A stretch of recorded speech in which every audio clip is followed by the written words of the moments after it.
अस्सलामु अलैकुम शाहबाज अली। मेरा नाम जो है, मैं अमेरिका के कैलिफोर्निया से हूँ। मैं एक ट्रक ड्राइवर हूँ। मेरा खुद का ट्रक है और मैं प्राइवेट बुकिंग पर एक जगह से दूसरी जगह सामान पहुंचाता हूँ। नवंबर की रात की बात है। मैं और मेरा एक दोस्त कैलिफोर्निया से फ्लोरिडा एक फैमिली का फर्नीचर लेकर जा रहे थे। बहुत ठंड थी और चारों तरफ घना कोहरा था। रास्ते में कोई गाड़ी नहीं थी, सिर्फ हमारा ट्रक था और वह सुनसान सड़क जो जंगल के बीचों बीच से गुजरती थी। हम आपस में बातें कर रहे थे। हल्का फुल्का म्यूजिक चल रहा था और हीटर ऑन था। मैं ट्रक बहुत धीरे धीरे चला रहा था क्योंकि कोहरे की वजह से कुछ दिखाई नहीं दे रहा था। तभी अचानक ट्रक की हेडलाइट की रोशनी में एक खूबसूरत लड़की खड़ी नजर आई। उसके हाथ में एक काला बैग था। उसकी उम्र कोई 23 साल रही होगी। वो लिफ्ट के लिए हाथ उठा रही थी। मैंने ट्रक रोका और नीचे उतरा। बाहर काफी ठंड थी और उस सुनसान जगह पर कोई और सवारी नहीं मिलने वाली थी। मैंने उस लड़की से पूछा, आप कौन हैं और कहां जाना है? वो बोली, मेरा नाम अलीना है। मैं पास के घर में रहती हूं। मुझे हॉस्टल जाना है। मेरी कार खराब हो गई है और मुझे सुबह तक फ्लोरिडा पहुंचना है। क्या आप मेरी मदद कर सकते हैं? मैंने उसे ट्रक में बैठने को कहा और वो हमारे सफर में शामिल हो गई। लेकिन वह लड़की मुझे कुछ रहस्यमयी लगी। उसका चेहरा एकदम सफेद था, जैसे उसके शरीर में खून ही ना हो, और जब वह हंसती थी तो उसकी हंसी डरावनी लगती थी। हम सफर कर ही रहे थे कि रास्ते में एक ट्रक शॉप आई। मैं वहां कॉफी लेने उतरा। अंदर सिर्फ मैं और काउंटर पर एक लड़की थी। मैंने कहा, डियर, मुझे एक कप कॉफी देना। तो उसने जो जवाब दिया वो सुनकर मैं चौंक गया और डर गया। उसने मेरा नाम लेकर कहा, जो तुम्हारे साथ जो लड़की है वो इंसान नहीं है, वो कोई और है, एक शैतान है। अगले स्टॉप पर किसी बहाने से उसे उतार दो, वरना वो तुम्हें अपने साथ ले जाएगी। मैं हैरान था कि उसे ये सब कैसे पता। मैंने उससे और पूछना चाहा तो वो बोली, क्या उसने तुम्हें कहा कि वो पास वाले घर से आई है? मैंने सिर हिलाकर कहा, हाँ, यही कहा। इसके बाद जो हुआ वो देखकर मैं दंग रह गया। जब वो लड़की काउंटर से बाहर आई तो उसका शरीर घुटनों के नीचे से था ही नहीं, और मेरी नजर काउंटर पर रखे एक कागज पर पड़ी जिस पर लिखा था कि ये लड़की 2 साल पहले इसी हाईवे पर ट्रक के नीचे आकर मर गई थी और उसकी टांगें कट गई थीं। ये सब देखकर मैं डर गया और तुरंत ट्रक में वापस आ गया। डर के मारे मैंने अपने दोस्त को कुछ नहीं बताया और कहा, कॉफी नहीं मिली। थोड़ी दूर चलने के बाद मैंने फैसला किया कि अब इस लड़की को किसी बहाने से उतार देना चाहिए।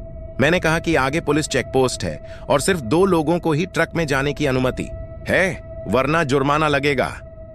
मैंने उसे उतार दिया और ट्रक चलाने लगा। लेकिन करीब 30 मिनट बाद जब हम आगे पहुंचे, वो लड़की फिर से सड़क के किनारे खड़ी थी। लेकिन इस बार मैंने ट्रक नहीं रोका और आगे निकल गया। फिर हमें ट्रक के अंदर से आवाज आई, क्या तुम मुझसे पूछे बिना मुझे छोड़ सकते हो? मैं तुमसे प्यार करती। क्या तुम मुझसे शादी करोगे? मैंने ट्रक रोका, नीचे उतरा और ट्रक का पिछला दरवाजा खोलने का फैसला किया। मेरा दोस्त बहुत डर रहा था। जब मैंने दरवाजा खोला तो देखा वो लड़की ट्रक के अंदर सामान के ऊपर बैठी थी और कह रही थी, क्या तुम मुझसे शादी करोगे? मैं तुमसे बहुत प्यार करती हूं। जब मैंने इनकार किया तो वह गुस्से में आ गई। उसने मुझे उठाकर ट्रक से बाहर फेंक दिया और एक पेड़ पर दे मारा। मेरे सिर से खून बहने लगा। उसने मेरे दोस्त को भी मारा, जिससे वो बेहोश हो गया। उसने अपना सिर अपनी गर्दन से अलग कर लिया और हाथ में पकड़कर कहा, मैं तुमसे प्यार करती थी, तुमने मुझे धोखा दिया, अब तुम दोनों मरोगे। लेकिन जैसे ही सूरज की पहली किरण मेरे चेहरे पर पड़ी, वो गायब हो गई। मैंने किसी तरह मोबाइल निकाला और एम्बुलेंस को कॉल किया। जब आंख खुली तो मैं अस्पताल में था। मेरे सिर पर पट्टी थी और मेरा दोस्त कोमा में चला गया था। 2 दिन बाद मुझे डिस्चार्ज कर दिया गया। फिर मैंने सोचा, ये लड़की आखिर थी कौन और उसने ऐसा क्यों किया? मैं उसी हाईवे पर पहुंचा जहां वो मिली थी। वहां एक घर था। मैंने दरवाजा खटखटाया। एक बुजुर्ग आदमी और एक नेत्रहीन महिला ने दरवाजा खोला। अंदर मेरी नजर एक फोटो फ्रेम पर पड़ी जिसमें वही लड़की ग्रेजुएशन गाउन में उनके साथ खड़ी थी। मैंने पूछा, ये कौन है? वो बोले, हमारी बेटी। 2 साल पहले उसके बॉयफ्रेंड ने उसका गला काट कर मार दिया और लाश थोड़ी दूर फेंक दी। मैंने उन्हें पूरी बात बताई तो वो बोले, बेटा तुम पहले हो जो जिंदा बच गया। वो अब तक किसी को नहीं छोड़ती। वो सिर्फ ट्रक ड्राइवरों को निशाना बनाती है क्योंकि मरने से पहले जिन लोगों ने उसके साथ ज्यादती की थी वो ट्रक ड्राइवर थे। इसके बाद मैं उस कॉफी शॉप पर गया। वहां एक और आदमी और महिला थे। उन्होंने कहा कि वो इस दुकान के असली मालिक नहीं हैं, उन्होंने यह जगह किराए पर ली थी। वो शाम से पहले घर चले जाते हैं क्योंकि यह जगह हॉन्टेड है। मैं अपने एक पुलिस दोस्त से मिला और पूरी सच्चाई पता चली। जिस ट्रक ने उस लड़की को मारा था वो 2 अपराधियों का था जिन्होंने पहले उसका बलात्कार किया और फिर हत्या की।